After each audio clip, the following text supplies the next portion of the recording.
урматтуу Алмаз Акынжанович. Мен дарегиме бир топ каттар келип түштү эле. Алардын арасында Кара Суу районунун Утсадыр айыл аймагынын тургундарынан жана ошондой эле 4-элдик курултайдын делегаттарынын атынан да кайрылуу келип түштү эле. Кайрылууда Утсадыр айылындагы Зымырык участкасындагы мектептин көйгөйү. Ал Зымырык участкасындагы мектеп салынып ишке берилгенине 47 жыл болуптур. СССР убагынан бери бир да жолу капиталдык ремонттон өтпөптүр. Бүгүнкү күндө 850гө чукул кожолук жашайт. 1000ден ашык окуучу. Ал жерде эми 3 смена окуп дагы батпай атат. Ал жерге батпаган окуучулар шаарга чейин барып, шарты жакшы мектептерге барып бир топ көйгөй болуп атат да.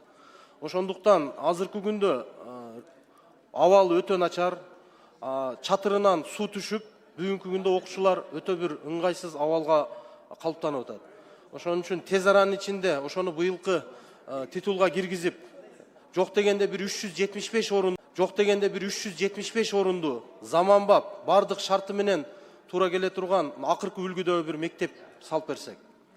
Бүгүнкү күндө жер тилкеси дайын турат, трансформациядан өткөн, иш кагаздардыгы баарысы даяр. Ал жерде бир гана маселе бар.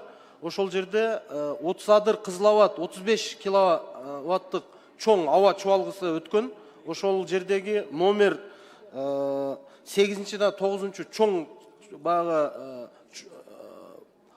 чоң столбалар турат. Ошол столбаларды дагы бир жылдырып, энергетика министрлигине дагы тапшырма берсек. Себеби буга чейин дагы бир топ жолу көйгөй айтылган, чечилбей келет.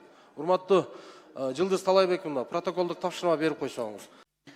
Аппарат протоколдук тапшырма берилсин. Кийинки сөз